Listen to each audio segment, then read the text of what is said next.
जय माता दी। नमस्कार दोस्तों, स्वागत है आप सभी का हमारे YouTube चैनल लक्ष्मी शर्मा की कहानियां पर।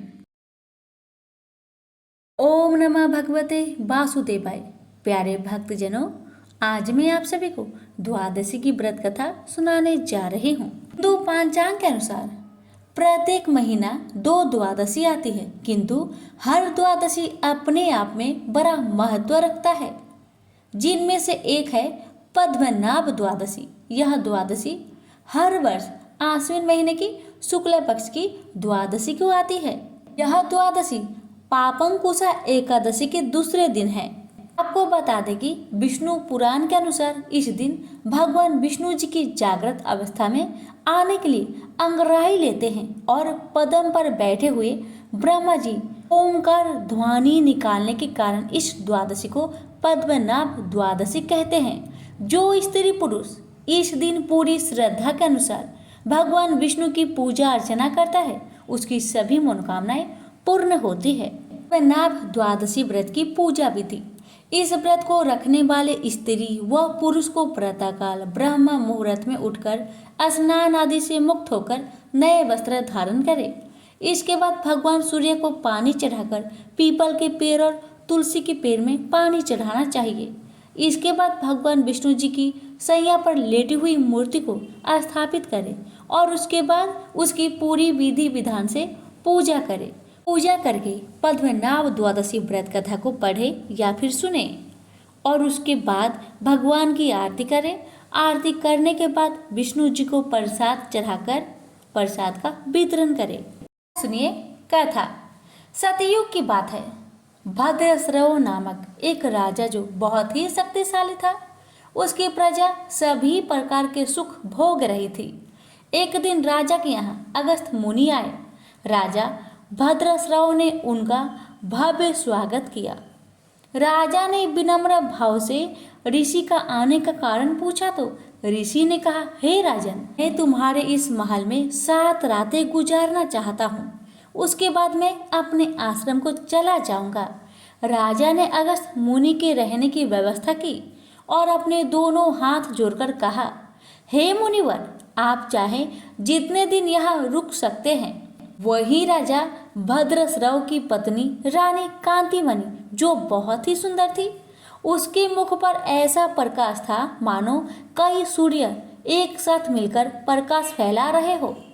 इसके अलावा राजा के 500 और सुंदरियां थी, किंतु राजा की पटरानी बनने का सौभाग्य केवल रानी कांतिमती को मिला था।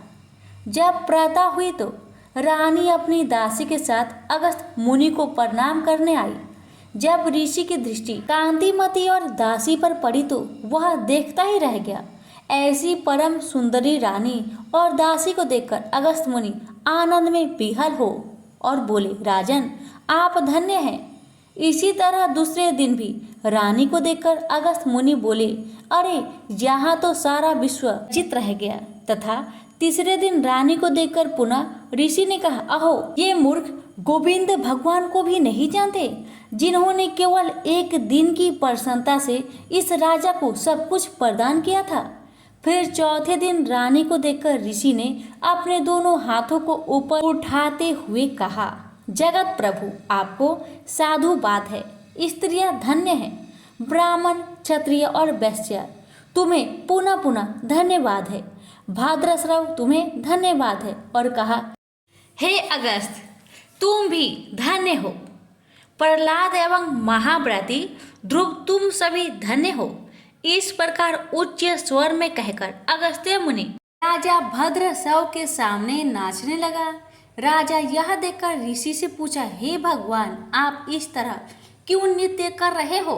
राजा की बात सुनकर मुनि बोला, राजन, बड़े आश्चर्य की बात है कि तुम कितने अज्ञानी हो और साथ ही तुम्हारे अनुगमन करने वाले यह मंत्री, पुरोहित आदि अनुजीवी भी मूर्ख हैं, जो मेरी बात को समझ ही नहीं पाते।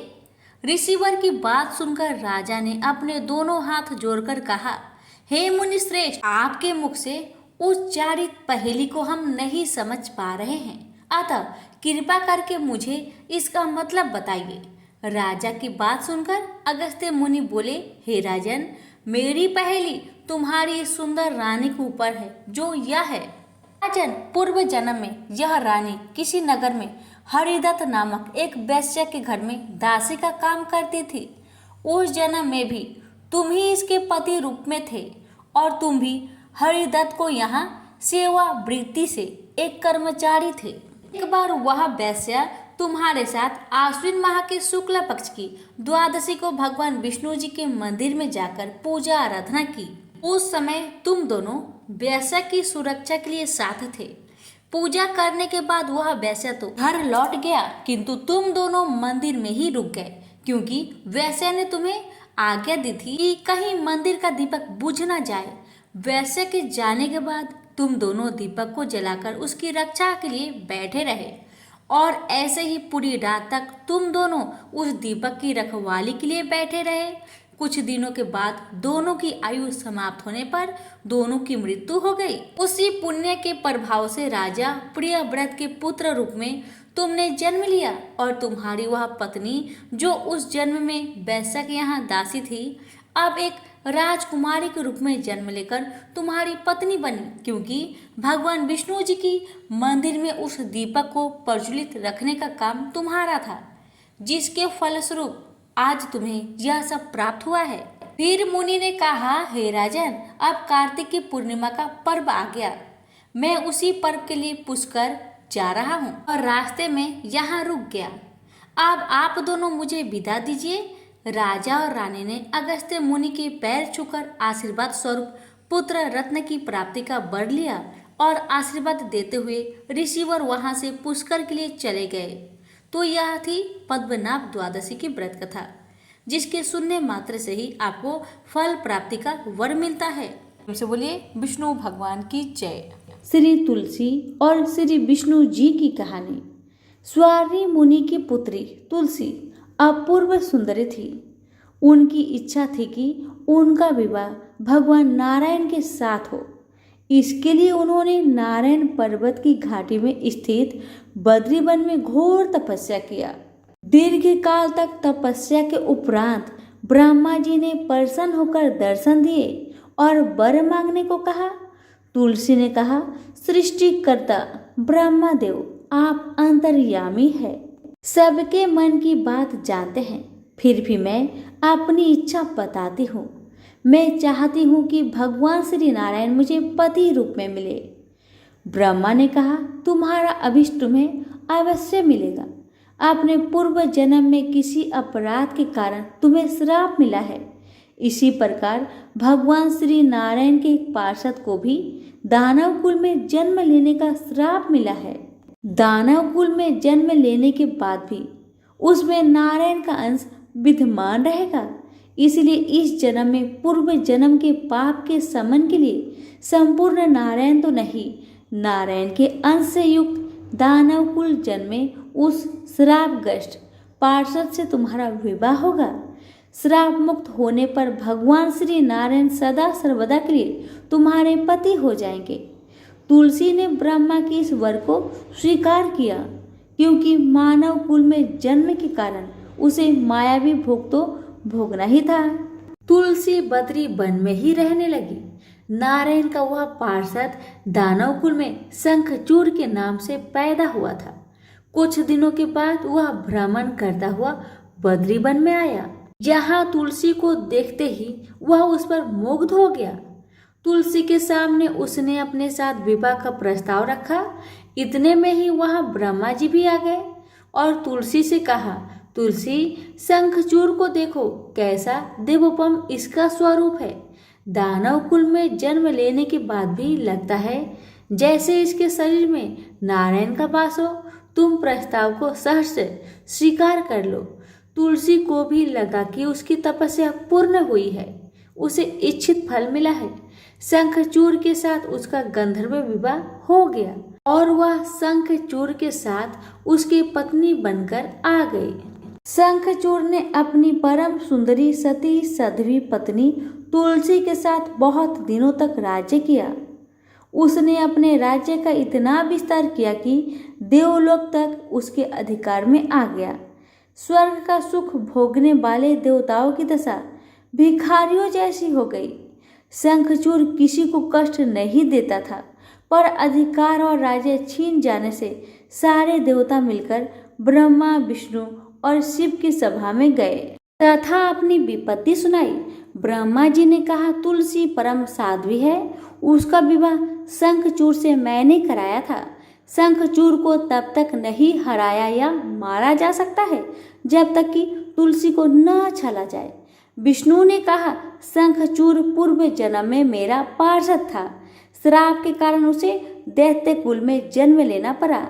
इस जन्म में भी मेरा अंश उसमें व्याप्त है, साथ ही तुलसी की पतिव्रता धर्म से वह अजय है। फिर देवताओं की सहमति से भगवान शिव ने शंखचूड़ के पास संदेश भेजा, या तो वह देवताओं का राज्य लौटा दे या फिर उनसे युद्ध करे।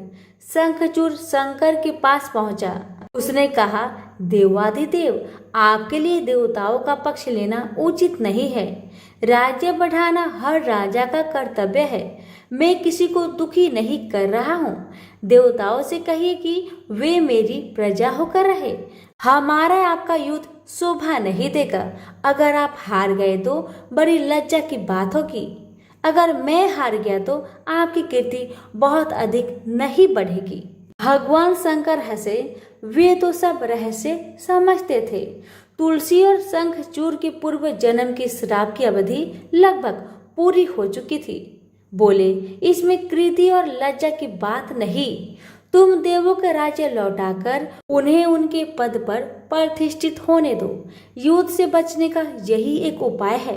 शंखचूड़ ने कहा, मैंने युद्ध के बल से देवलोक जीता है। कोई उसे युद्ध के द्वारा ही वापस ले सकता है। यह मेरा अंतिम उत्तर है। मैं जा रहा हूँ। ऐसा कहकर शंखचूड़ चला गया। उसने अपनी पत्नी तुलसी को सारी बात बताई और कहा, कर्म भोग सब काल सूत्र में बंधा है। जीवन में हर्ष, शोक, भय, सुख, दुख, मंगल, अमंगल काल के अधीन है। हम तो केवल निमित्त है। संभव है भगवान शिव देवों का पक्ष लेकर मुझसे युद्ध करे। तुम चिंता मत करना, तुम्हारा सती तेज मेरी रक्षा करेगा। दूसरे दिन भगवान शंकर के नेतृत्व में देवताओं ने युद्ध छोड़ दिया।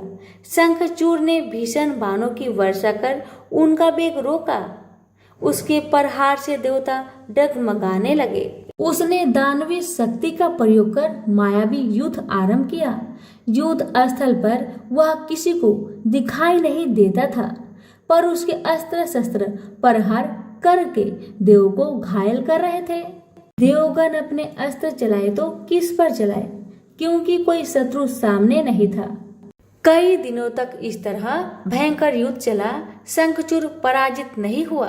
तब शिव ने विष्णु जी से कहा कि कुछ उपाय कीजिए, अन्यथा मेरा तो सारा यश मिट्टी में मिल जाएगा। विष्णु जी ने सोचा, बल से तो शंखचूड़ को हराया नहीं जा सकता, इसलिए छल का सहारा लेना होगा। उन्होंने तुरंत अपना स्वरूप शंखचूड़ जैसा बनाया और अस्त्र शस्त्र से सुसज्जित हो तुलसी के पास गए और बोले, प्रिय, मैं युद्ध में जीत गया। सारे देवता भगवान शंकर समेत हार गए। इस खुशी में आओ, मैं तुम्हें अंक से लगा लूं।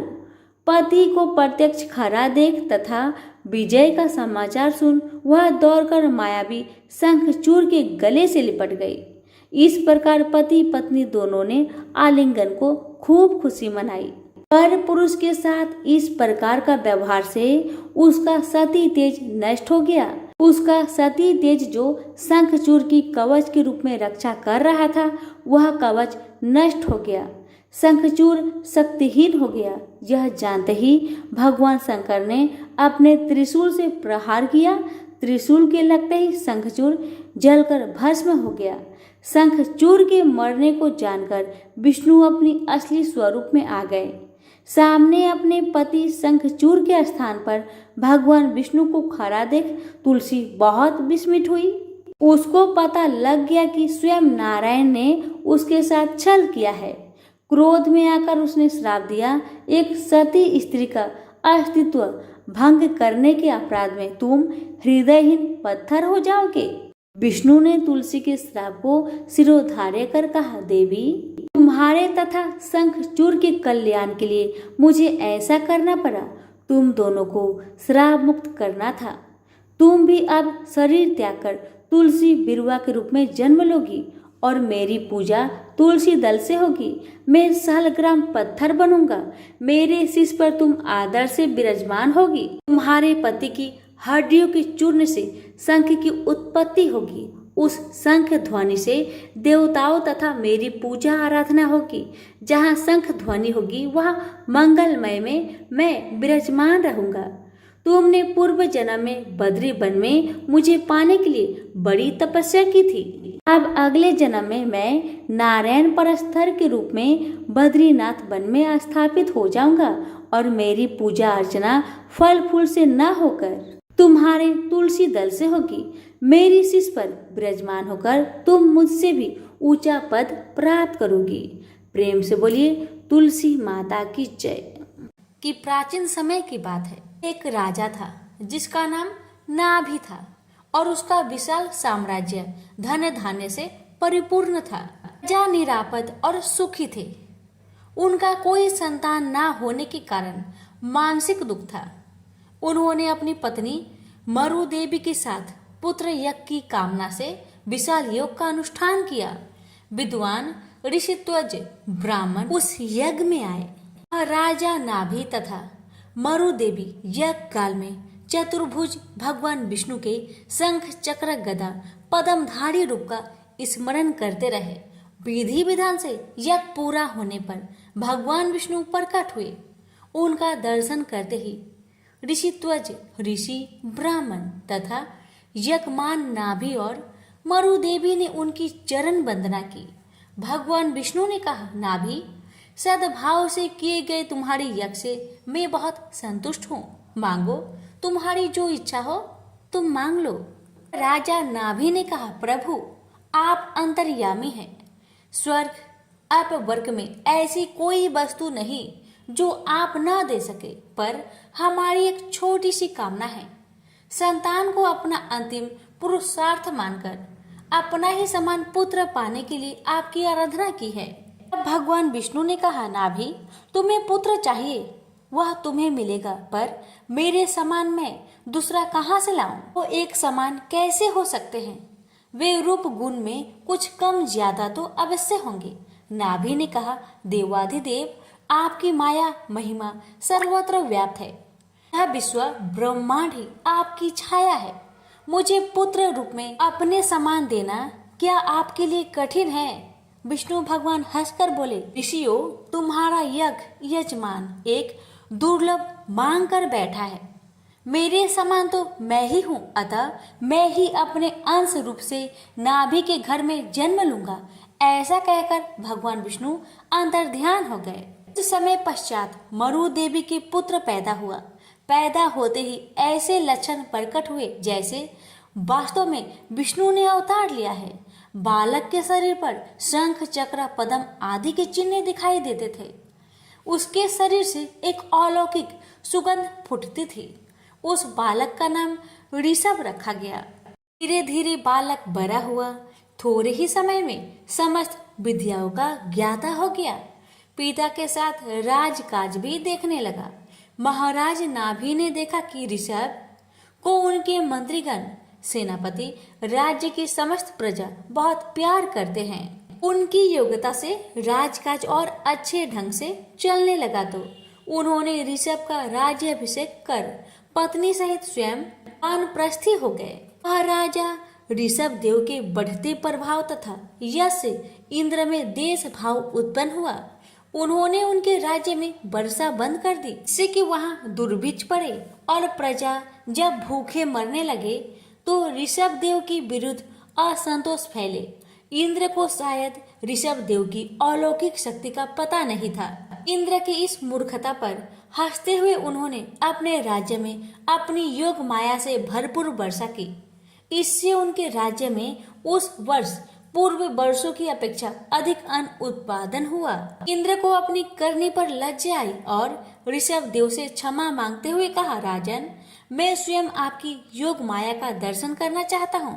मैं चाहता हूँ कि मेरी पुत्री जयंती को आप अपनी भार्या बनाए। ऋषभ देव और जयंती का विवाह हो गया। जयंती से उन्हें 100 पुत्र प्राप्त हुए। भरत उनके सबसे बड़े और सबसे गुणवान बेटे थे। उन्हीं भरत के नाम पर इस देश का नाम भारतवर्ष पड़ा। उनके पुत्र भरत जब सब प्रकार के योग हो गए तो उन्होंने भरत को राज्य सौंप दिया और स्वयं समशील, निवृत्ति परायण, वैराग्य रूप परमहंस जैसे विरक्त हो गए। परिग्रह में मात्र शरीर रह गया। घर बार त्याग दिया, यहाँ तक कि वस्त्रों का भी त्याग कर सर्वथा दिगंबर हो गए और अपने राज्य से बाहर चले गए। सत्य अहिंसा परिग्रह के साक्षात भगवान स्वरूप ऋषभ देव जैन धर्म के आदि प्रवक्त का प्रथम तीर्थकर हुए। भगवान ऋषभ देव ने अपने कर्म तथा व्यवहार से जीवन, कर्म एवं धर्म को नई दिशा दी। आत्म भाव से दिगंबर स्वरूप में विचरते हुए पश्चिम में कुटका जल के जंगल की आवागिन में शरीर का भी परित्याग कर दिया। प्रेम से बोलिए विष्णु भगवान की जय। भगवान भावना के भूखे हैं। दक्षिण भारत में स्थित कांचीपुरी में चोल वंशीय राजाओं का राज्य था। तत्कालीन चोल राजा भगवान विष्णु का बड़ा भक्त था। वह अनंत शयनम मंदिर में भगवान विष्णु की राजकीय अलंकरणों से किया करता था। मूर्ति की श्रृंगारिक पूजा कर उसके मन में यह अहंकार भी पैदा होता था कि ऐसे दिव्य अलंकरणों से भगवान की श्रृंगारिक पूजा अन्य कोई नहीं करता होगा। एक दिन वह पूजा करके उठा ही था कि इतने में उसके नगर का एक दीनहीन ब्राह्मण विष्णुदास हाथ में तुलसी तथा जल भरा कलश लेकर आया। पहले तो उसने भगवान को दंडवत प्रणाम किया, फिर कलश का जल भगवान के चरणों में उझेर कर तुलसी दल चढ़ा दिया। साथ में वह ओम नमः भगवते वासुदेवाय का मंत्र जपता जाता था। राजा खरा यह सब देख रहा था। ब्राह्मण के जल डालने से राजा द्वारा अर्पित पूजा सामग्री तथा श्रृंगार बह गया और ब्राह्मण के चरणों में रह गया केवल तुलसी दल। राजा को बड़ा क्रोध आया। कहने लगा, अरे दरिद्र ब्राह्मण, मैंने भगवान का कैसा श्रृंगार किया था। भगवान की यह मूर्ति कैसी राजकीय शोभा पा रही थी। तूने जल चढ़ाकर सब धो दिया और रख दिया तुलसी के ये जंगली पत्ते। ब्राह्मण राजा की क्रोध भरी बात सुनकर विनती करते हुए बोला, राजन, मैं दरिद्र ब्राह्मण हूँ। आप जैसी श्रृंगारिक पूजा का साधन मेरे पास कहाँ है। मैं तो जो कुछ पाता हूँ उसी को भक्ति भाव से भगवान के चरणों में चढ़ाकर प्रभु कृपा से सुखी हो जाता हूँ। अलंकरण, दिव्य पुष्प, फल आदि से गर्वित होकर पूजा करे या भक्ति भावना से प्रभु के आगे केवल विनीत होकर हाथ जोड़ दे, इससे भगवान को क्या लेना। भगवान को तो भक्ति और भावना चाहिए। महाराज, मुझे क्षमा करे। राजा ने कहा, तुझे अपनी भक्ति पर गर्व है। तूने कोई देव मंदिर बनवाया है, कभी यज्ञ दान तप किया है, भगवान को संतुष्ट करने वाला कोई भी काम तूने किया है।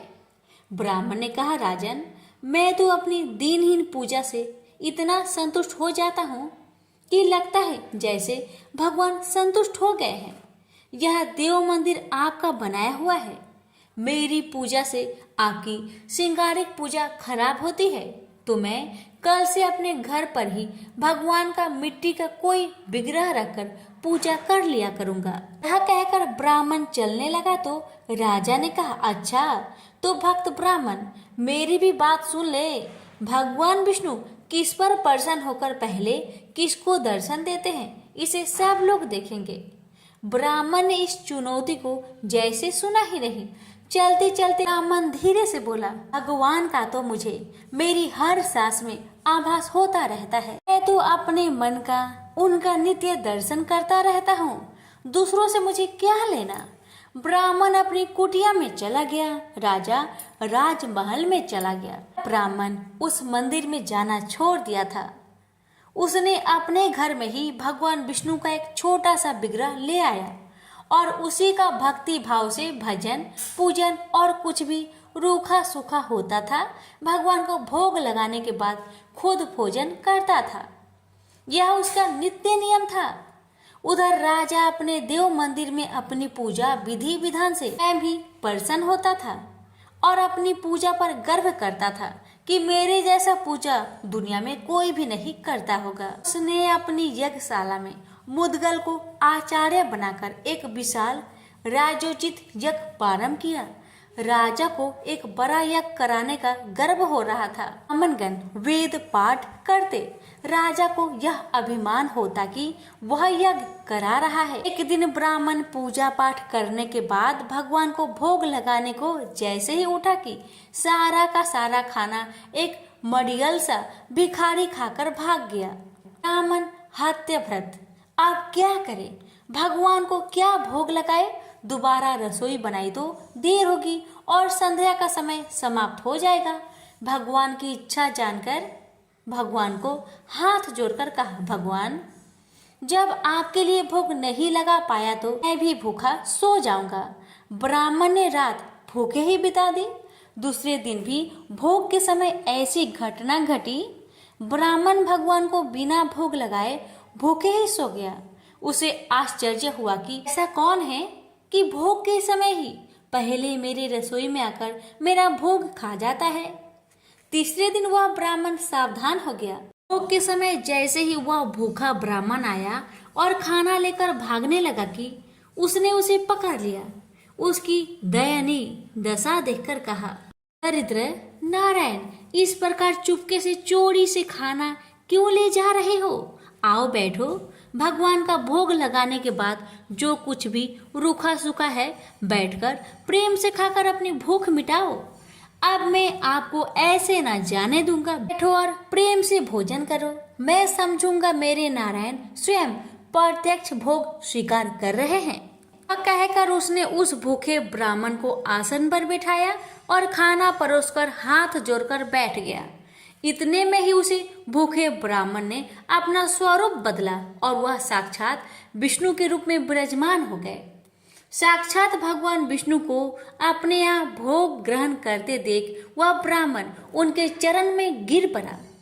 उसे उठाते हुए भगवान विष्णु ने कहा, उठो मेरे प्रिय भक्त, मैं चोल राजा के यहाँ भी रोज जाता था, मगर वहां से मुझे दीनहीन दरिद्र को भगा दिया जाता था।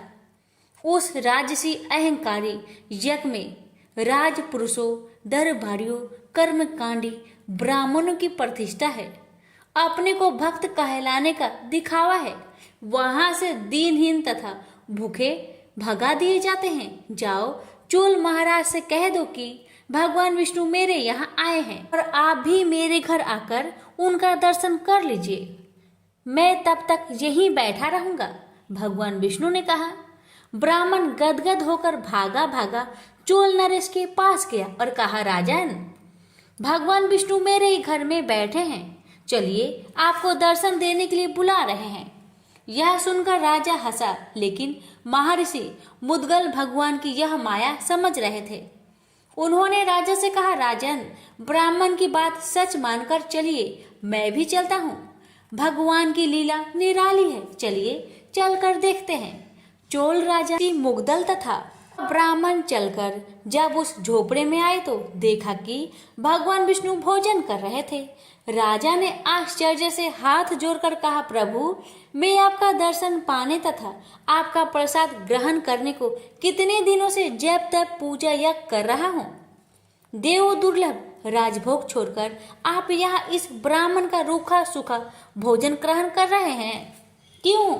भगवान ने हंसकर कहा, राजन, तुम्हारे पूजा अर्चना यज्ञ तप में राजसी अहंकार है, एक दिखावा है।